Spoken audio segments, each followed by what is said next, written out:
Hello everyone, welcome back. आज हम पढ़ेंगे morphology of flowering plants. Morphology मतलब एक्सटर्नल अपीयरेंस, बाहर के स्ट्रक्चर्स, और एनाटॉमी मतलब अंदर की बॉडी, बॉडी के ऑर्गन्स एंड ऑल वो सारा। तो एनाटॉमी चैप्टर में इंटरनल स्ट्रक्चर ऑफ प्लांट पढ़ेंगे। फर्स्ट है the root. In majority of dicot plants, the direct elongation of radicle leads to formation of primary root, which grows inside the soil. It bears lateral roots of several orders that are referred to as secondary tertiary roots. देखो, root होते हैं दो type के। एक तो होते हैं monocot and dicot में अलग अलग टाइप के रूट होते हैं। मोनोकॉट में मेनली होते हैं फाइब्रस रूट्स। ये ऐसे दिखाई देंगे आपको। सपोज ये प्लांट है, इसके नीचे रूट ऐसे दिखाई देंगे। और डाइकॉट में होते हैं टैप रूट। ये ऐसे दिखता है, देखो।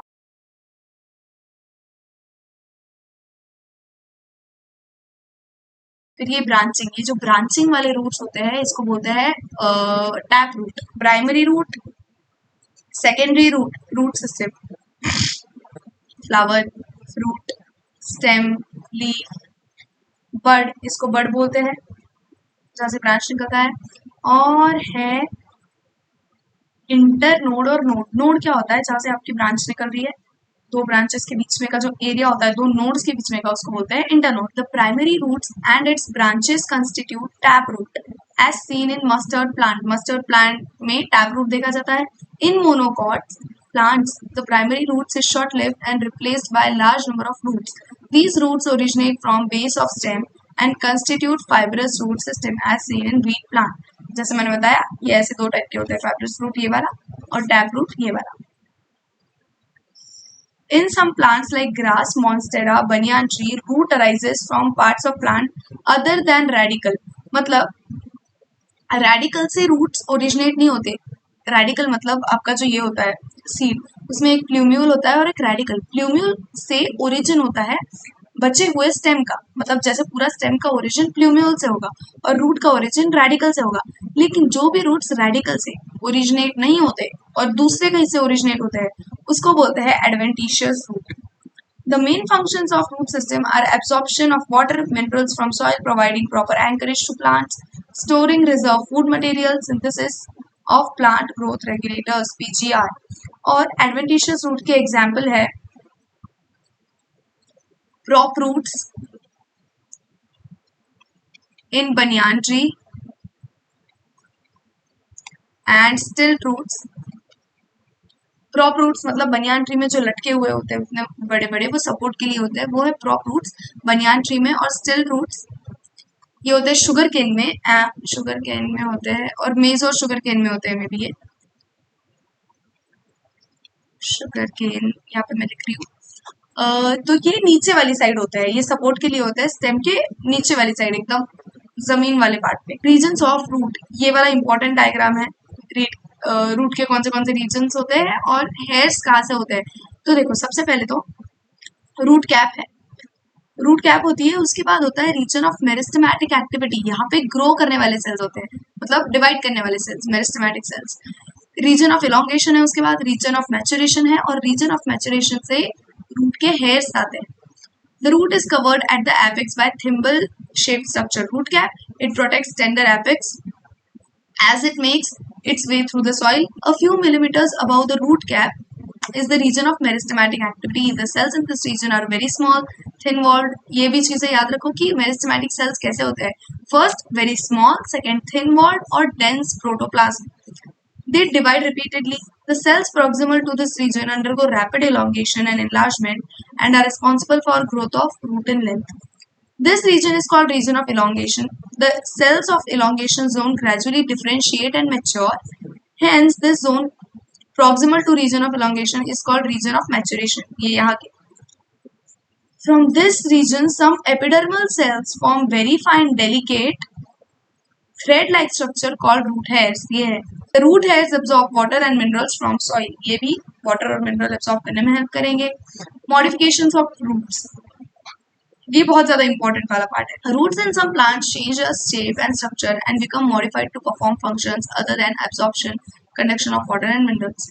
मॉडिफिकेशंस वो चीज होती है कि कोई और फंक्शन करने के लिए प्लांट की बॉडी ने ऐसे कोई और मॉडिफिकेशंस बना दिए, रूट को मॉडिफाई कर दिया कोई और चीज के लिए, कोई और फंक्शन के लिए। स्टेम का मॉडिफिकेशंस होते हैं, लीव के मॉडिफिकेशंस होते हैं, तो ऐसे they are modified for support storage of food and respiration. Tap root of carrot turnip, adventitious root of sweet potato, ये बहुत ज्यादा याद रखने वाली बात है कि एडवेंटिशियस रूट्स होते हैं स्वीट पोटैटो में। Gets swollen to store food, ये फूड स्टोरेज के लिए मॉडिफिकेशन है।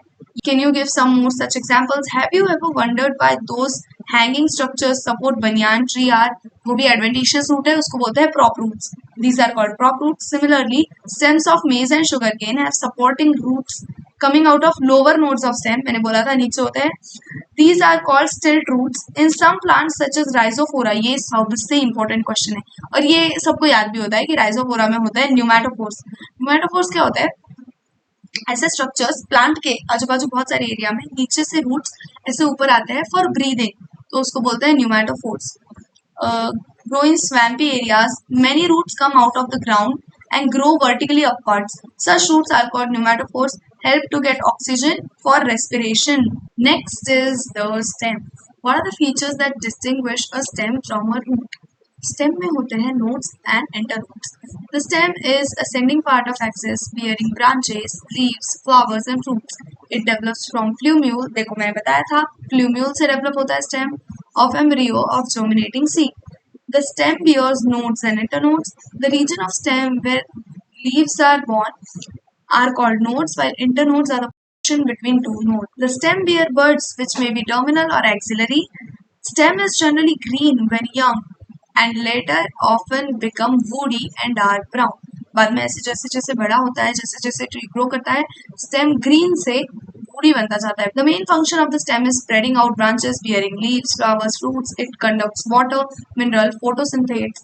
Some stem perform function of storage, food, protection and vegetative propagation, मतलब reproduction. Next है modifications of stem, मतलब सबसे सबसे important part modification of stem. The stem may not always be typically like what they are expected to be. They are modified to perform different functions. Modifications वही होते हैं कि कोई भी चीज को modify कर दो आप कोई different function perform करने के लिए। Underground stem of potato, ginger, turmeric, zamindant, colocasia are modified to store food in them. तो याद रखना इन पांचों में stem को modify किया था, पीछे हमने जो देखे उसमें हमने root को modify किया है। They also act to tide over conditions unfavorable for growth. Stem tendrils which develop from axillary buds are slender, spirally coiled and help plant to climb such as gourds. देखो इसमें ये सारे जितने भी examples दे रखे grep wines and all, ये है tendrils के एग्जांपल। तो ये भी एक स्टेम का मॉडिफिकेशन है। टेंड्रिल्स ये होता है क्लाइम करने के, एक्सिलरी बर्ड्स हम उसको बेल बोलते हैं कि बेल ऐसे क्लाइम करती है ना, तो उस पे होते हैं tendrils. Axillary buds of stem may also get modified into woody, straight and pointed thorns. Thorns are found in many plants such as citrus and bougainvillea. ये examples सारे याद रखने। They protect plants from browsing animals. Some plants of arid region modify their stems into flattened opuntia or fleshy cylindrical euphorbia structure. They contain chlorophyll and carry out photosynthesis. अभी बात ध्यान से सुनो। दो टाइप के मॉडिफिकेशंस है stem के, मतलब दो और टाइप के बहुत सारे वैसे तो, बट तो ये दो टाइप आपको बहुत ज्यादा याद रखना है। ये है फाइलोड, ये वर्ड्स आपके एनसीईआरटी में नहीं दे रखे बट बहुत इंपॉर्टेंट है, फाइलोड और क्लेडोड, सॉरी फाइलोड नहीं, फाइलोक्लेड, फाइलोक्लेड एंड क्लेडोड, ये दोनों है स्टेम मॉडिफिकेशंस। ये काम आते हैं फोटोसिंथेसिस के लिए, यहाँ पे क्लियरली बोला गया है फोटोसिंथेसिस के लिए इनमें क्लोरोफिल भी होता है। क्लेड फाइलोक्लेड क्या होता है? फ्लैट होता है, स्टेम का फ्लैट मॉडिफिकेशन है, उसमें क्लोरोफिल है, वो फोटोसिंथेसिस के लिए है। ये होगा ओपुंशिया में, प्लांट का नाम है ओपुंशिया। और क्लेडोड है सिलिंड्रिकल, सी से याद रखना, सिलिंड्रिकल, ये स्टेम का सिलिंड्रिकल मॉडिफिकेशन है, सिलेंडर की शेप में, और इसमें भी क्लोरोफिल होगा, ये भी काम आएगा फोटोसिंथेसिस में। यूफॉर्बिया इसका एग्जांपल है। फाइलोक्लेड और क्लेडोड ये वर्ड्स आपके एनसीईआरटी में नहीं दिए बट इंपॉर्टेंट है। एक और है, वो था फाइलोड। ये है पेटियोल मॉडिफिकेशन, याद रखना पेटियोल मॉडिफिकेशन। और ये देखने मिलता है ऑस्ट्रेलियन अकेशिया में।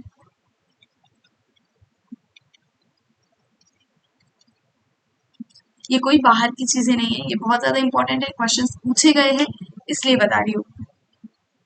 Underground stems of some plants such as grass and strawberries spread to new niches when older part dies, new plant forms. देखो ये रनर है, ओके, यहाँ पे मैं लिख देती हूँ।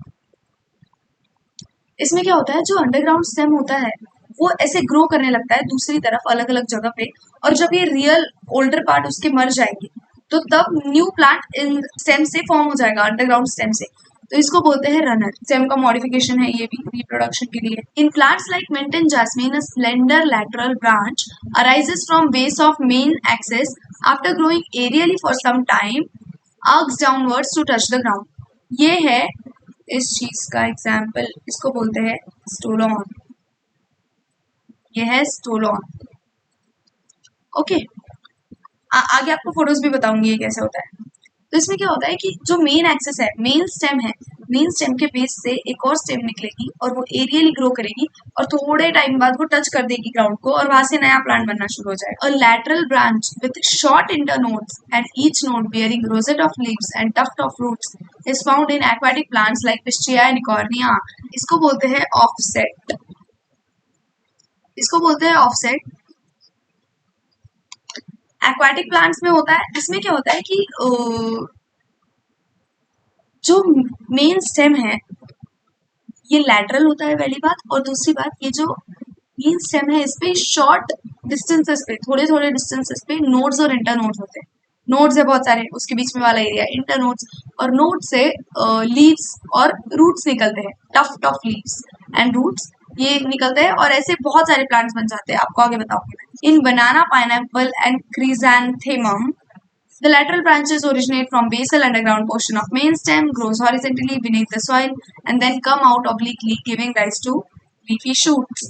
ये है हमारा सकर। ये चारों के नाम एनसीईआरटी में नहीं दिए हुए हैं, बट इम्पोर्टेंट है, ये चारों के नाम भी आपको बताओ ना।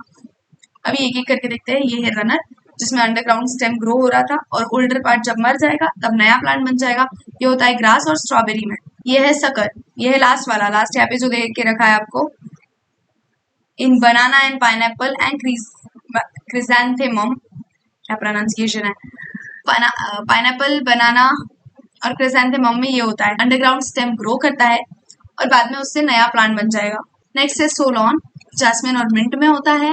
बेस ऑफ स्टेम से और ब्रांचेस निकलती है और वो फिर न्यू प्लांट को वो बाद में थोड़ा टाइम एरियली ग्रो होके, हवा में ग्रो होके थोड़ा टाइम के बाद ग्राउंड को टच कर जाएगी और फिर नया प्लांट बनाएगी। और लास्ट होता है ऑफसेट, ये होता है एक्वाटिक प्लांट्स में, मतलब वाटर पे। ये वाटर पे चालू है, यहाँ पे लैंड नहीं है, ओके। तो वाटर पे ऐसे होता है कि इसके बहुत शॉर्ट डिस्टेंसेस पे इसमें होते हैं नोड्स एंड इंटरनोड्स, बहुत शॉर्ट शॉर्ट डिस्टेंसेस पे। फिर यहाँ से निकल रहे हैं रूट्स और ये है प्लांट। तो ऐसे ही कंटिन्यूअसली ग्रो करता है और इस पे रूट्स और प्लांट्स निकलते हैं, तो ऐसे ये बहुत फास्ट ग्रो कर जाता है। The leaf, leaf is lateral, generally flattened structure borne to stem. It develops at node and bears bud in its axil. The axillary bud later develops into branch। axillary bud होता है, leaf उसी को माना जाता है जिसके base में आपको bud दिखेगा। Leaves originate from shoot apical meristem and arranged in acropetal order.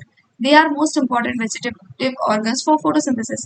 A typical leaf consists of three main parts: leaf base, petiole, or lamina.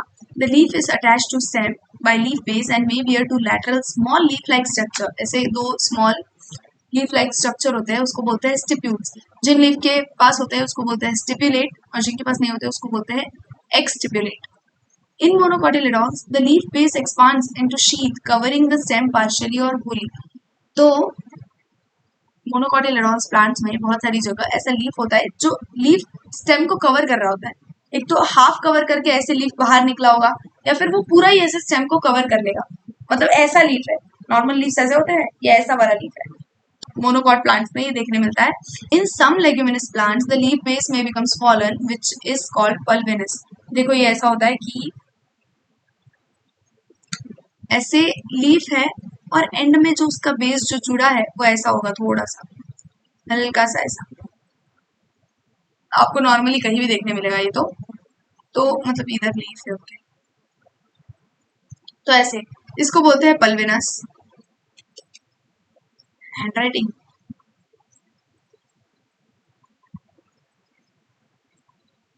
हाँ, तो इसको बोलते हैं पल्विनस और ये सम लेग्यूमिनस प्लांट्स के लीफ बेस में प्रेजेंट होता है।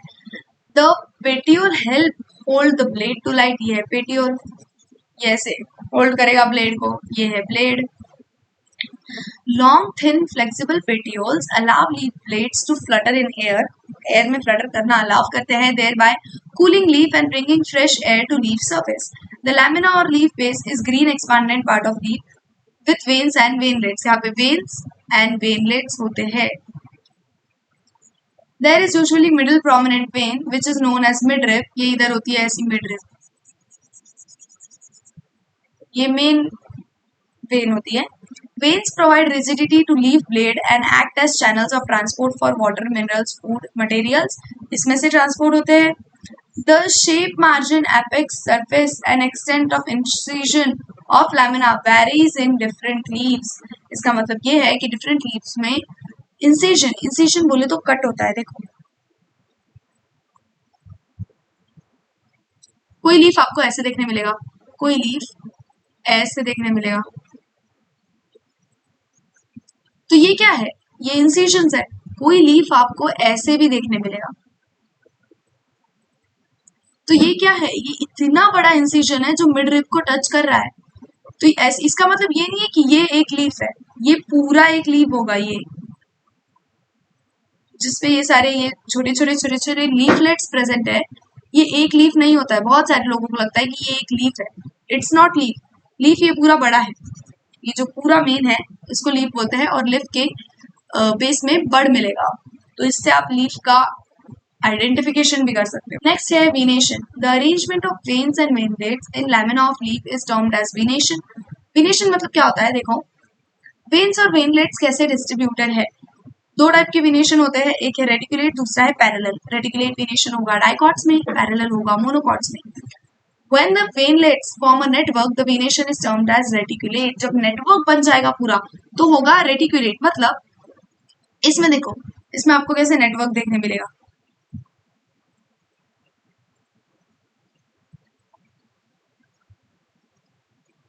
ये है रेटिकुलेट वेनेशन का एग्जांपल। इसमें आपको देखो ये एक मिडरिब है, फिर ये एक और वेनलेट है, मतलब वेन है, और यहाँ से ऐसे आपको नेटवर्क देखने मिलेगा पूरा, एक है फिर ऐसे ऐसे ऐसे।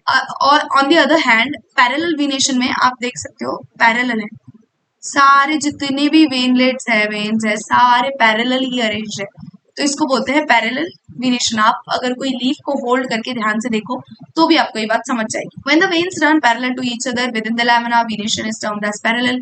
Examples सारे याद रखना है। Leaves of dicot plants generally possess reticulate venation while monocot parallel venation. Next है टाइप्स ऑफ लीव्स। लीफ का यहाँ पे स्ट्रक्चर देख लो, इसको बोलते हैं लैमिना, यह है स्टिप्यूल, लीफ के जैसा छोटा सा स्ट्रक्चर, यह है पेटियोल, यह है एक्सिलरी बर्ड, यह है leaf base. Types of leaves. A leaf is said to be simple when its lamina is entire और when inside the incisions do not touch midrib. मैंने आपको क्या बोला, इंसिजंस मतलब कट्स होते हैं, लीफ में कट्स कहाँ तक टच करते हैं उस पर डिपेंड है लीफ कैसा है। सिंपल लीफ जिसमें जिनके कट्स उनके इंसिजंस एकदम मिडरिब को टच नहीं कर रहे हैं, सपोज ये एक लीफ है, तो इसमें ये एक लीफ में ये जो भी इसके कट्स है यहाँ पे, ये मिडरिब को टच नहीं कर रहे हैं, ये है हमारी मिडरिब, तो ये मिडरिब को टच नहीं कर रहे हैं। लेकिन कोई कोई लीव्स में क्या होता है, ये ऐसा, मैंने अभी अभी बताया, तो इसमें मिडरिब को टच कर रहे हैं, तो ये सिंपल लीफ नहीं है, ये कंपाउंड लीफ में आएगी। जो मैंने पहले बताई जिसमें टच नहीं कर रहे हैं मिडरिब को, वो आएगी सिंपल लीफ में। When the incisions of lamina reach up to the midrib, breaking it into numbers of leaflets, the leaf is called compound. A bud is present in the axil of petiole in both simple and compound leaves, but do not in the axil of leaflets of compound leaves. देखो ये जो leaf है, तो यहाँ पे आपको कोई birds नहीं देखने मिलेंगे, बिकॉज ये लीफलेट्स है ना, ये लीव्स नहीं है, यहाँ पे आपको बर्ड देखने मिलेगा। तो यही डिफरेंस होता है, लीफलेट्स में बर्ड नहीं देखने मिलता। द कंपाउंड लीव्स में be of two type. Pinnately compound, देखो दो टाइप के होते हैं, एक तो पिन्नेटली कंपाउंड, दूसरा होता है पामेटली कंपाउंड। पिन्नेटली कंपाउंड मतलब एक मिडरिप पे अलग अलग जगह पे बहुत सारे लीव्स प्रेजेंट है, इसको बोलेंगे पिन्नेटली कंपाउंड। और पामेटली कंपाउंड देखो नीम में होता है पिन्नेटली कंपाउंड, इसमें सिल्क कॉटन में होता है पामेटली कंपाउंड, मतलब एक ही पॉइंट से, मिडरिप के एक ही पॉइंट से बहुत सारे लीव्स आ रहे हैं, ये पाम के जैसे दिख रहा है palm. Pinnately compound leaf, a number of leaflets are present on a common axis, the radius, which represent midrib of the neem. Midrib of leaf as in neem, okay, neem में होता है. In palmately compound leaves, the leaflets are attached to common point that is a tip of petiole, as in silk cotton. तो ये tip पे होते हैं और palm जैसे दिखता है. नेक्स्ट है फाइलोटैक्सी. फाइलोटैक्सी मतलब लीव्स कैसे प्रेजेंट है. तो लीव्स अगर ऐसे प्रेजेंट है एक दूसरे के एग्जैक्ट ऑपोजिट, इसको बोलेंगे ऑपोजिट. ओके, फिर अगर लीव्स ऐसे प्रेजेंट है इसको बोलेंगे अल्टरनेट. और अगर लीव्स ऐसे प्रेजेंट है मतलब ऐसे ऐसे ऐसे ऐसे ऐसे, तो इसको बोलेंगे वर्ल्ड. वर्ल्ड मतलब एक वो पूरी वर्ल्ड बना रहे, रिंग काइंड ऑफ बना रहे, उसको बोलेंगे वर्ल्ड. फिर अभी इनके एग्जांपल्स देख लेते हैं. Phyllotaxy is pattern of arrangement of leaves on stem or branch. This is usually of three types: alternate, opposite and whorled. Alternate, ये जो alternate है ये किस किस में प्रेजेंट है देखो, चाइना रोज, मस्टर्ड और सनफ्लावर. एग्जाम्पल्स बहुत इंपॉर्टेंट है, याद रखो. चाइना रोज, मस्टर्ड, सनफ्लावर में अल्टरनेट है, ऑपोजिट है कैलोट्रोपिस और गुआवा में, एंड वर्ल्ड है एल्स्टोनेशिया में. ये तो सबको याद रहेगा, एक एग्जाम्पल है. Modification of leaves. Leaves are often modified to perform functions other than photosynthesis. They are converted into tendrils for climbing as in peas. Pea में tendrils बनते हैं leaves के modifications. और spines डिफरेंस में होते हैं cacti के. तो thorns और spines में फर्क क्या है? Thorns is modification of stem and spines are modification of leaves. The fleshy leaves of onion and garlic store food. जो onion और garlic में हम जो पार्ट खाते हैं वो लीफ है उसका, लीफ का मॉडिफिकेशन है. In some plants such as Australian acacia the leaves are small and short lived. The petioles in this plant expand, become green and synthesise food. इसको मैंने नाम दिया था, मतलब मैंने नहीं दिया था, इसका नाम मैंने आपको बताया था. ये बात कर रहे हैं फाइलोड की. मैंने एग्जाम्पल भी बोला था आपको कि ऑस्ट्रेलियन अकेशिया में होता है. इसमें पेटियोल्स ग्रीन बन जाते हैं फोटोसिंथेसिस के लिए, become green and synthesise food. Leaves of certain insectivorous plants such as pitcher plant, Venus flytrap are also modified leaves. Pitcher plant आपने देखा होगा या फिर Venus flytrap देखा होगा. तो Venus flytrap में ऐसा होता है कि लीफ जो होता है वो ऐसे मॉडिफाइड होता है, ऐसे खुला लीफ रहेगा, बहुत अट्रैक्टिव कलर का है ना, और उसमें जैसे ही इंसेक्ट जाके बैठता है वो बंद हो जाता है, इसलिए इसको बोला है इंसेक्टिवोरस, इंसेक्ट खाने वाला लीफ. और वो लीफ ऐसे बंद हो जाएगा और वो इंसेक्ट को थोड़ा सा ऐसे ग्राइंड एंड ऑल करेगा, जो भी चाहिए बॉडी को वो ले लेगा एंड ऑल. तो ये होता है वीनस फ्लाईट्रैप में, आप जाके सर्च करना नाम. नेक्स्ट है इन्फ्लोरेसेंस. इन्फ्लोरेसेंस क्या होता है कि फ्लावर एक्सिस पे कैसे अरेंज है, फ्लावर की अरेंजमेंट ऑन फ्लोरल एक्सिस, उसको बोलते हैं इन्फ्लोरेसेंस. इन्फ्लोरेसेंस दो टाइप के होते हैं, रेसमोस एंड साइमोस. तो आपको बताती हूँ होता क्या है. रेसमोस इन्फ्लोरेसेंस कैसा होता है कि ये है मेन एक्सिस, यहाँ पे फ्लावर आते हैं. Okay, this is flower, this is one more flower. तो ऐसे ही मेन एक्सिस पे फ्लावर्स है और ये मेन एक्सिस कंटिन्यूअसली ग्रो करती है और फ्लावर्स आते हैं. तो जो न्यू फ्लावर्स है वो ऊपर आएंगे, जो न्यू फ्लावर्स है. ओके, देखो अभी सपोज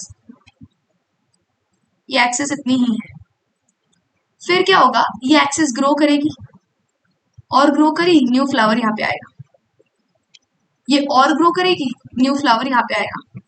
ओके, तो इसमें रेसमोस में नए फ्लावर ऊपर आते हैं, इसको बोलते हैं एक्रोपिटल. एक्रोपिटल सक्सेशन मतलब ओल्ड फ्लावर के ऊपर नए फ्लावर आते हैं. और साइमोस में क्या होता है, साइमोस में जो मतलब ये कंटिन्यूअसली ग्रो नहीं करती है. साइमोस ऐसा होता है, देखो ये एक फ्लावर है, नया फ्लावर इसके नीचे वाली साइड आएगा, मतलब ये कंटिन्यूअसली ग्रो नहीं करेगा, नया वाला फ्लावर यहाँ आएगा. ओके, फिर नया वाला फ्लावर ये देखो यहाँ पे आया एक फ्लावर, फिर अभी इसके नीचे नया फ्लावर आएगा, इसको बोलते हैं बेसिपिटल सक्सेशन। इसके नीचे न्यू फ्लावर आया और इसके भी नीचे नया फ्लावर आएगा। तो आपको ये बात समझिए, ये है एक्रोपिटल, ये है बेसिपिटल। बेसिपिटल एंड हाँ, तो ये है साइमोस इन्फ्लोरेसेंस, जिसमें जो मेन एक्सिस है वो फ्लावर में एंड हो जाती है, उसको बोलते हैं साइमोस। ये कंटिन्यूअसली ग्रो नहीं करते हैं। ये जो रेसमोस वाले हैं वो कंटिन्यूअसली ग्रो करते हैं और एक्रोपिटल सक्सेशन होता है। इतना ही बोला गया है यहाँ पे। ये आप पैराग्राफ खुद रीड करना, मैं एंड का थोड़ा सा रीड कर देती हूँ। In cymose type of inflorescence the main axis terminates in flower. Main axis terminates in flower, इसमें main axis is continuously growing, hence is limited in growth. The flowers are born in basipetal order. बाकी का ये आप read कर लेना, वही जो मैंने बताया वही है। फिर द फ्लावर होता क्या है? The flower is reproductive unit in angiosperms. It is meant for sexual reproduction. A typical flower has four kind of whorls, four kind of rings होती है, arranged successively on swollen end of stalk or pedicel called thalamus or receptacle. These are calyx, Corolla, androecium, gynoecium. देखो चार type के rings होते हैं। Calyx मतलब sepals, Corolla मतलब petals जो हम फूल के पेटल्स देखते हैं वो, androecium male whorl and gynoecium female whorl. Calyx and corolla are accessory organs, while androecium and gynoecium are reproductive organs. In some flowers, like lily, the calyx and corolla are not distinct and are termed as perianth. मतलब calyx और corolla की दो अलग अलग whorls नहीं होती है, वो joint होते हैं, इसको perianth बोलते हैं। और सिंगल यूनिट को उसके टेपल्स बोलेंगे।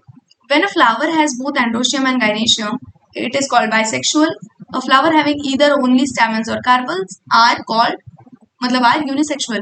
स्टेमेंस और कार्पल्स क्या है? एंड्रोशियम जो पूरी बर्ल है, एंड्रोशियम मेल इसकी मेल ऑर्गन्स की, उसके सिंगल इसको स्टेमन बोलेंगे और फीमेल के भी ऑर्गन के सिंगल इसको पिस्टल बोलेंगे। इन सिमेट्री द फ्लावर में be actinomorphic, radially symmetrical, zygomorphic, bilaterally symmetrical. अभी इसके एग्जांपल्स भी आपको आने चाहिए। एक्टिनोमॉर्फिक के है mustard, datura, chilli, and zygomorphic के है पी, गुलमोहर, बीन, केशिया। और फ्लावर एसिमेट्रिक भी है। एसिमेट्रिक फ्लावर का ये है नाम है कैना। Okay, A flower may be triamerous, tetramerous or pentamerous, while the floral appendages are in multiple of 3, 4 and 5. अगर 3, 4, 5 के मल्टीपल में फ्लोरल अपेंडेजेस रही तो उसको बोलते हैं ट्राइमरस, टेट्रामरस। ट्राई मतलब 3, टेट्रा मतलब 4, पेंटा मतलब 5 respectively. Flowers with bracts, reduced leaves मतलब एकदम छोटे छोटे रिड्यूस्ड लीव के स्ट्रक्चर के जैसा, found at the base of pedicel, pedicel मतलब जिससे फ्लावर होल्ड होता है, are called bracteate, and those without bracts are called ebracteate. Bract मतलब जो पेडिसिल है उसके एंड पे लीफ लाइक रिड्यूस्ड लीफ, उसको बोलते हैं ब्रैक्ट। अगर वो प्रेजेंट है तो ब्रैक्टिएट, नहीं प्रेजेंट है तो इब्रैक्टिएट। नेक्स्ट है ये तो इतना इंपॉर्टेंट पार्ट है, इतना इंपॉर्टेंट पार्ट है, ये आपको आना ही चाहिए।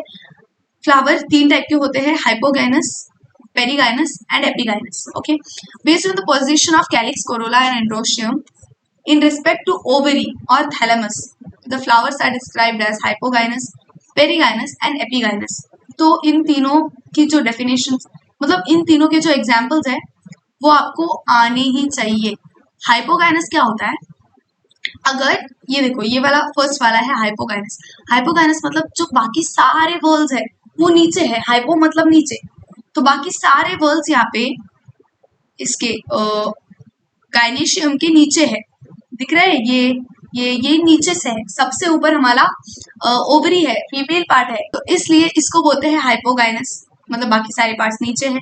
पेरिगाइनस क्या होता है कि आधे पार्ट्स नीचे है, आधे पार्ट्स ऊपर है। देखो ये पेरिगाइनस हो जाएगा, ये पेरिगाइनस का एग्जाम्पल है। लास्ट वाला है एपिगाइनस, जिसमें जो फीमेल पार्ट है वो पूरा ही अंदर है और बाकी सारे वर्ल्स उसके ऊपर आ रहे हैं, इसलिए इसको बोलेंगे एपिगाइनस, बिकॉज बाकी सारे वर्ल्स उससे ऊपर है। अभी इसके एग्जांपल्स आपको लर्न करने हैं। देखो हाइपोगाइनस के एग्जांपल्स है, हाइपोगाइनस मतलब सुपेरियर भी बोलते हैं इसको, क्योंकि ओवेरी देखो ओवेरी सबसे सुपेरियर है ना, तो इसलिए इसको सुपेरियर भी बोलते हैं। मस्टर्ड, चाइना रोज, ब्रिंजल, ये है हाइपोगाइनस। पेरिगाइनस होता है प्लम, रोज, पीच, मुझे यहाँ पे मिला नहीं तो भी मतलब मुझे लर्न था ही। एपिगाइनस होता है गुआवा, क्यूकम्बर, और रे फ्लोरेट्स ऑफ सनफ्लावर। ये देखो, ये कोई तो भी ना प्रीवियस ईयर पेपर का क्वेश्चन है। रे फ्लोरेट्स ऑफ सनफ्लावर में एपिगाइनस एपिगाइनस ओवरी देखने मिलती है, और ये जो पेरिगाइनस का भी है, ये क्वेश्चन आ चुका है। तो प्लम, रोज, पीच की आपको लर्न ही होना चाहिए, इस पे भी क्वेश्चन आएगा। Next is parts of flower. Flower के पार्ट स्टडी करते हैं। Each flower normally has 4 floral whorls: calyx, corolla, androecium, gynoecium. Calyx, the calyx is outermost whorl of flower and members are called sepals. Generally sepals are green leaf like, protect the flower in bud stage. The calyx may be gamosepalous, sepals united और polycepalous. gamosepalous मतलब सारे जितने भी sepals है वो united है, जुड़े हुए हैं, और polycepalous मतलब they are free, वो एक दूसरे से जुड़े हुए नहीं है। फिर है कोरोला। कोरोला की सिंगल यूनिट को हम पेटल बोलते हैं। Corolla is composed of petals. Petals are usually brightly colored to attract insects for pollination. Like calyx, corolla may also be gamopetalous. ये यहाँ पे जो लिखा है ना कि अट्रैक्ट इंसेक्ट्स, वो पॉलिनेशन के लिए होता है। फीमेल गैमेट को फीमेल गैमेट तक, फीमेल की बॉडी तक पहुंचाने के लिए, फीमेल फ्लावर तक ये होता है पॉलिनेशन की प्रोसेस। वो आप सेक्सुअल रिप्रोडक्शन इन प्लांट्स में पढ़ेंगे। लाइक कैलिक्स कोरोला में ऑल्सो भी गैमोपेटलस। अच्छा देखो, सारे पेटल साथ में है तो गैमोपेटलस। पॉलीपेटलस मतलब पेटल्स फ्री है। The shape and colour of corolla very greatly in plants. हर एक प्लांट में अलग अलग कलर के आपको फ्लावर्स देखने मिल जाएंगे। कोरोला में भी tubular, bell shaped, funnel shaped और व्हील शेप्ड देखे होंगे आपने अलग अलग फ्लावर। यहाँ पे एक ऐसा फ्लावर आता है घंटे के शेप का, तो उसको ऐसे बोलता है घंटे का फूल। तो वैसे तो कोरोला अलग अलग शेप के हो सकते हैं। नेक्स्ट है एस्टिवेशन। एस्टिवेशन 4 टाइप के होते हैं, मतलब पेटल्स कैसे अरेंज्ड है उसको बोलते हैं aestivation. Velvet, twisted, imbricate and vexillary. देखो रीड आप कर लेना, मैं फोटो बता देती हूँ। वेलवेट मतलब पेटल्स ऐसे अरेंज्ड है, एक दूसरे के बाजू बाजू में, कोई भी ओवरलैप नहीं कर रहा है। ट्विस्टेड मतलब एक प्रॉपर मैनर में ओवरलैपिंग हो रही है। ये देखो, इसका एक एंड ऊपर है, एक एंड नीचे, इसका एक एंड नीचे है, ऊपर नीचे ऊपर, इसका भी देखो नीचे ऊपर। तो इसको बोलते हैं एक प्रॉपर मैनर में ओवरलैप करना। ये देखो कितने प्रॉपर मैनर में ओवरलैप किया है, यहाँ से नीचे से ऊपर, नीचे से ऊपर, नीचे से ऊपर। ये जो है इम्ब्रिकेट, इम्ब्रिकेट में ओवरलैपिंग होती है लेकिन प्रॉपर मैनर में नहीं है। तो ये देखो, ये यहाँ पे दोनों ऊपर है, इसके दोनों एंड्स ऊपर है, इसके दोनों एंड्स नीचे है, तो इसको बोलते हैं इम्ब्रिकेट फ्लावर्स। इसके आपको एग्जाम्पल्स याद रखने हैं, वो भी बताऊंगी। वेक्सिलरी में क्या होता है, इसको बोलते हैं कील, इसको बोलते हैं विंग्स। ये जो 2 विंग्स है इसको विंग्स बोलते हैं, और ये जो पीछे वाला है बड़ा उसको स्टैंडर्ड बोलते हैं। वेलवेट का एग्जाम्पल है कैलोट्रोपिस। ट्विस्टेड का होगा lady finger, cotton, China rose, ये ट्विस्टेड के एग्जाम्पल्स है। इम्ब्रिकेट का है कैशिया एंड गुलमोहर एंड और क्या था, हाँ वेक्सिलरी के एग्जाम्पल कहाँ पे दिए, इसके पी और बीन होंगे, मिल क्यों नहीं रहे मुझे इसके एग्जाम्पल्स। हाँ, in pea and bean flower there are 5 petals, largest standard, सबसे बड़ा स्टैंडर्ड होता है जो दोनों को ओवरलैप करेगा। फिर विंग्स होते हैं एंड फिर कील। तो ये है उसके एग्जाम्पल्स, ये आपको याद रखना है। नेक्स्ट देखो, ये है पार्ट्स ऑफ फ्लावर्स, ये आपको पता ही है। देखो androecium. Androecium is composed of stamens. Each stamen which represent male reproductive organ consist of stalk और फिलामेंट एंड एंथर। ये देखो, ये स्टॉक होता है, ये इस पे ऐसा एंथर होता है। आपने इसके फ्लावर में देखा होगा हिबिस्कस के, हिबिस्कस का फ्लावर सबने देखा ही होगा, तो उसमें ऐसे एंथर होता है, येलो येलो स्ट्रक्चर, तो वो होता है mail reproductive organ. Each anther is usually bilobed and each lobe has 2 chambers. Anther कैसा होता है पता है, एक सेकेंड, हाँ एंथर ऐसा होता है, ये तो है फिलामेंट, ये जो एंथर है ये इसका स्ट्रक्चर ऐसा है, इसको बोलते हैं बाइलोब्ड एंथर। ओके, और एंथर को अगर हम काट के देखें, इसका क्रॉस सेक्शन ऐसे काट के हम एंथर को देखें तो ऐसा दिखेगा।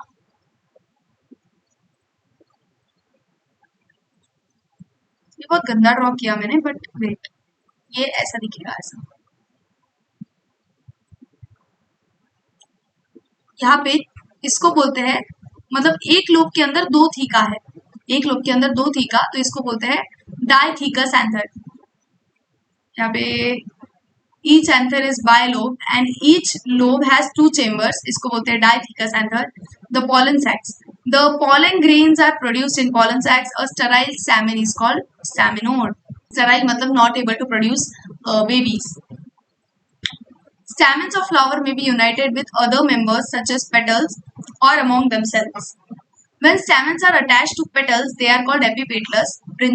ब्रिंजल में एपिपेटलस कंडीशन देखने मिलेगी जहाँ पे स्टैमेंस अटैच होंगे पेटल से, और एपिफाइलस कंडीशन इसमें देखने मिलती है लिली में, जिसमें पेरियांत होगा वहां पे। तो अगर आपका पेरियांत है और उसके साथ आपका स्टैमेन जुड़ा हुआ है तो उसको बोलेंगे epiphyllous condition. The stamens in a flower में इधर रिमेन फ्री, एक तो फ्री स्टैमेंस पड़े रहेंगे, नहीं तो रहेंगे ग्रुप्स में।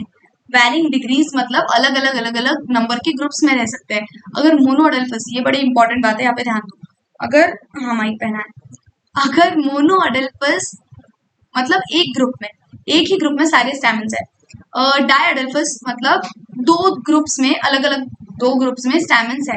एंड पॉलीअडल्फस मतलब बहुत सारे ग्रुप्स में स्टैमेंस प्रेजेंट है। मोनोअडल्फस का एग्जांपल है चाइना रोज, डायअडल्फस का पी, पॉलीअडल्फस का citrus. There may be variation in length of filaments in flower, ये भी इंपॉर्टेंट है। साल्विया और मस्टर्ड इसका एग्जांपल कि लेंथ में फर्क, दोनों के स्टैमेंस में लेंथ में फर्क। नेक्स्ट है gynoecium. Gynoecium is female reproductive part of flower and made up of one और मोर कार्पल्स, इसकी यूनिट होती है। A carpel consist of 3 part, stigma, style and ovary. तो ये देखो, जैसे नीचे वाला पार्ट होता है ओवरी, ये वाला पार्ट होता है स्टाइल, और यहाँ पे ऐसा एक प्लेटफॉर्म काइंड ऑफ चीज होती है, उसको बोलते हैं स्टिग्मा। स्टिग्मा पे आके पॉलन ग्रेन्स बैठते हैं। Ovary is enlarged basal part on which elongated tube like style, ये देखो ये ट्यूब के जैसे स्टाइल है, style connects ovary to stigma. The stigma is usually at the tip of style and is receptive surface for pollen grains. यहाँ पे pollen grains को हम रिसीव करेंगे, इसलिए receptive surface for pollen grains. Each ovary bears one or more ovules attached to flattened cushion like placenta. इसके अंदर placentation होता है, वो भी हम आगे देखेंगे। When more than one carpel is present, they may be free. एक से ज्यादा कार्पल प्रेजेंट है और अगर वो फ्री है तो वो होते हैं एपोकार्पस कंडीशन, और अगर वो साथ में है तो उसको बोलते हैं सिनकार्पस। एपोकार्पस कंडीशन किसमें होती है? लोटस और रोज। सिनकार्पस मतलब वो साथ में है, ये होगा मस्टर्ड और टोमेटो में। After fertilisation the ovules develop into seeds and ovary matures into fruit. Ovules बन जाएंगे सीड्स और ओवरी बन जाएगी फ्रूट। नेक्स्ट है प्लासेंटेशन। मैंने अभी भी बोला ना कि मतलब ओवरी के अंदर ओव्यूल्स कैसे अटैच है उसको बोलते हैं प्लासेंटेशन। ये है 5 टाइप के प्लासेंटेशन होते हैं, यहाँ पे नाम दिए है marginal, axile, parietal, free central और बेसल। मार्जिन ये है जिसमें एक मार्जिन पे अटैच्ड है। फ्री सेंट्रल तो ये वाला है, इसमें देखो फ्री सेंटर में अटैच्ड है, आपको दिख रहा है या नहीं पता नहीं, हाँ ये देखो इसमें फ्री सेंटर में अटैच्ड है, ये हो गया फ्री सेंट्रल। फिर एक्साइल इसको बोलते हैं, ये ऐसे बीच में मतलब ये कंपार्टमेंट्स में डिवाइड कर रहा है लेकिन वो ट्रू कंपार्टमेंट्स नहीं होते हैं, तो ये जस्ट इसको बोलते हैं एक्साइल प्लासेंटेशन। ऐसे एक्सिस बना रहा है ऐसे समझ लो आप, तो इसलिए एक्साइल प्लासेंटेशन। और ये है पैराइटल जिसमें ऐसे पेरीफेरी पे ओव्यूल्स अटैच है, इसलिए इसको बोलते हैं पैराइटल। और ये है बेसल, इसमें एक ही ओव्यूल ऐसे बेस पे अटैच होता है, इसलिए इसको बोलेंगे बेसल। इसके आपको एग्जाम्पल्स याद रखने हैं, एग्जाम्पल्स करा देती हूँ, वेट। मार्जिनल का एग्जाम्पल हमारा पी है, पी मार्जिनल में आएगा। फिर एक्साइल प्लासेंटेशन का है चाइना रोज, टोमेटो, लेमन। आप इसमें क्लियर कट देख सकते हो, लेमन को कट करोगे तो आपको पता चल जाएगा, टोमेटो में देख सकते हो। पैराइटल होगा तो ये आपको देखो, ये एग्जांपल्स याद रखना इतना ज्यादा इंपॉर्टेंट है ना, तो आपको कुछ भी करके ये एग्जांपल्स याद रखने हैं। मार्जिनल तो आपको हो गया लर्न कि पी में ही होगा, यहाँ पे देख के समझ रहा है। फिर एक्साइल किस में होगा? चाइना रोज याद कर लेना। टोमेटो और लेमन तो आपको पता ही है कि टोमेटो और लेमन में कट करके हमको कंपार्टमेंट्स काइंड ऑफ दिखता है, तो वो हो गया एक्साइल। पैराइटल किस में होगा? पैराइटल के एग्जांपल्स कहाँ पे गए? हाँ, पैराइटल होगा मस्टर्ड और अर्जिमोन में, पैराइटल होगा मस्टर्ड और अर्जिमोन में, ये भी याद रखो। फिर देन पता है ये ऐसे याद रख सकते हो आप, ये मैंने भी ऐसे ही याद रखा था इसलिए बता रही हूँ। पैराइटल है ना, तो पैराइटल का पी ए एंड मस्टर्ड का एम और अर्जिमोन का ए, तो पा और मा। इससे आप याद रख सकते हो कि पैराइटल का है मस्टर्ड एंड अर्जिमोन। फिर नेक्स्ट है फ्री सेंट्रल जो है वो डायांथस, तो ये मैंने कैसे कैसे याद रखा था, फ्री सेंट्रल मतलब सपोज आप एक सर्कल इमेजिन कर लो, फ्री सेंट्रल, तो सर्कल क्या होता है, आपको प्रोफाइल पिक्चर व्हाट्सएप की तो उसको बोलते हैं ना डीपी, डीपी लगा दी, तो ये मैंने उससे याद रखा था कि डीपी, फ्री सेंट्रल है डीपी, ये है डायांथस, डायांथस, और ये है प्रिमोस, प्राइमोस। तो ये हो गया फ्री सेंट्रल के एग्जांपल्स, और बेसल के एग्जांपल क्या है, सनफ्लावर और मैरीगोल्ड, सनफ्लावर और मैरीगोल्ड, ये याद रखना कि बेसल के एग्जांपल्स हैं। द फ्रूट, फ्रूट वाला part, a fruit is characteristic feature of flowering plants. It is mature or ripened ovary developed after fertilization. A fruit is formed without fertilization. देखो बिना फर्टिलाइजेशन के बने हुए फ्रूट को बोलते हैं पार्थेनोकार्पिक फ्रूट, इसमें बिना फर्टिलाइजेशन के बनता है। Generally the fruit consists of wall of pericarp and seeds. The pericarp may be dry or fleshy. Dry भी रह सकती है, फ्लैशी भी रह सकती है। When pericarp अगर थिक और फ्लैशी हो, it is differentiated into 3 groups में। पेरिकार्प अगर बहुत थिक एंड फ्लैशी है तो उसको 3 इसमें डिवाइड करेंगे, एपिकार्प, मीजोकार्प, एंडोकार्प। तो ये देखो यहाँ पे आप देख सकते हो एंडोकार्प ये वाला, और ये है mesocarp. In mango and coconut the fruit is known as drupe, ये ड्रूप फ्रूट्स होते हैं, याद रखना। They develop from monocarpellary superior ovaries, superior मतलब क्या था, हाइपोगाइनस ओवरीज से, मोनोकार्पिलरी ओवरीज से ये बने हैं। Are one seeded. In mango the pericarp is well differentiated into outer thin epicarp, mango का कवर, और middle fleshy edible mesocarp, and inner stony hard endocarp. देखा होगा आपने मैंगो को, तो मतलब खाया भी होगा मैंगो को, देखा क्या है, तो मैंगो का जो आउटर पार्ट है उसको बोलते हैं एपिकार्प, जो हम खाते हैं उसको बोलेंगे मीजोकार्प, और जो अंदर अंदर एकदम से स्टोनी लेयर होती है उसको बोलते हैं endocarp. In coconut which is also drupe mesocarp is fibrous, ये जो हम खाते हैं ना ये है मीजोकार्प, ये भी फाइबरस होती है। नेक्स्ट है द सीड, लास्ट पार्ट होगा मे बी द सीड, हाँ ये लास्ट पार्ट है सीड, और उसके बाद ये हम फैमिलीज देख लेंगे, ये मैंने मेरे नोट्स में से फोटो लाया है। The ovules after fertilisation develop into seeds. A seed is made up of a seed coat and an embryo. The embryo is made up of radicle, embryonal axis. देखो एम्ब्रियो आपको photo में बताती हूँ, ये है embryo, ये है endosperm. Endosperm मतलब आपको है ना sexual reproduction in flowering plants में पता चल जाएगा कि एंडोस्पर्म बनता कैसे है। एंडोस्पर्म खाने का मटेरियल है, इट्स फुल ऑफ न्यूट्रिशन, वो सीड को एम्ब्रियो को काम आएगा। तो एंडोस्पर्म ये होता है इतना सारा। फिर ये जो लेयर है इसमें भी बड़े क्वेश्चंस बनते हैं, तो ये लेयर को बोलते हैं, यहाँ पे दिया है क्या नाम, एलेवरोन लेयर। ये जो लेयर यहाँ से डिवाइड कर रही है इसको बोलेंगे एलेवरोन लेयर। फिर सीड कोट, फ्रूट वॉल, यहाँ पे स्कुटेलम, मोनोकॉट्स में स्कुटेलम बोलते हैं, जब सिंगल होता है उसको स्कुटेलम। प्ल्यूम्यूल जहां से स्टेम बनेगी, और रेडिकल जहां से रूट बनेगा। कोलियोप्टाइल प्ल्यूम्यूल का कवर है, और कोलियोराइजा रेडिकल का कवर है। तो आपको नाम देखो, नाम से याद हो रहा होगा, पी और पी, कोलियोप्टाइल, कोलियोराइजा और रेडिकल। एम्ब्रियो, ये देखो ये एम्ब्रियो बताया है, और ये इसके आजू बाजू का पूरा एंडोस्पर्म है। The outermost covering of seed is seed coat. The seed coat has 2 layers. 2 layers होती है, testa और tegmen. Tegmen inner, testa outer. The hilum is scar on seed coat through which developing embryos were attached to fruit. मतलब जहाँ से वो placenta से attach थे, तो उसको बोलते हैं, जैसे इसमें भी देखने मिल सकता है आपको, अगर आप पी को, वटाने के दाने को ऐसे निकाल के देखेंगे तो वहां पे भी आपको हाइलम देखने मिलेगा। वो जो जॉइंट वाला पार्ट है उसको बोलते हैं hilum. Above hilum is a small pore called micropyle. Within the seed coat is embryo consisting of embryonal axis and 2 cotyledons. Dichotomy, 2 cotyledons. The cotyledons are often fleshy and full of reserve food materials. Endosperm, वो reserve food material है। At 2 end of embryonal axis present radicle and plumule होते हैं। In some seeds such as castor, endosperm formed as result of double fertilisation. ये double fertilisation वाली चीज आपको sexual reproduction में पता चल जाएगी। आप एक बार पढ़ चुके हो ऑब्वियसली, तो पता है आपको। In some seeds such as castor, endosperm is formed as result of double fertilisation.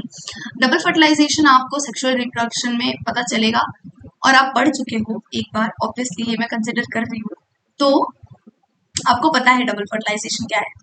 In in a food storing tissue is called endospermic seeds. जिसमें भी एंडोस्पर्म होता है उसको बोलेंगे एंडोस्पर्मिक सीड्स, वो है कैस्टर, कैस्टर एंडोस्पर्मिक है। अब लास्ट पार्ट है इस लेसन का families, Fabaceae, Solanaceae, Liliaceae, Brassicaceae. ये मैंने मेरे नोट्स में से लाया है तो क्योंकि यहाँ पे ना बहुत प्रॉपर वे में सारी चीजें एक जगह पे लिखी हुई है तो इसलिए। और एक और इस लेसन का पार्ट रह गया, वो है फ्लोरल फॉर्मूला। तो वो पैराग्राफ जो है फ्लोरल फॉर्मूला का, वो रीड करना, कुछ भी नहीं है उसमें, कोई कॉन्सेप्ट नहीं है जो मैं आपको एक्सप्लेन करूं या फिर कुछ समझेगा नहीं। ये साइंस का मीनिंग बताया हुआ है कि ये जो साइन है ये रिप्रेजेंट करती है जाइगोमॉर्फिक कंडीशन, मतलब बायलैटरल कंडीशन, दो ही इसमें डिवाइड होगा। फिर ये जो प्लस वाला है ये एक्टिनोमॉर्फिक कंडीशन बताती है। फिर ये जो है ये बाइसेक्सुअल कंडीशन बताता है। अगर मेल रहेगा तो सिर्फ ये एरो वाला रहेगा, फीमेल रहेगा तो सिर्फ प्लस वाला साइन रहेगा। तो ये ऐसी चीजें है। और आपको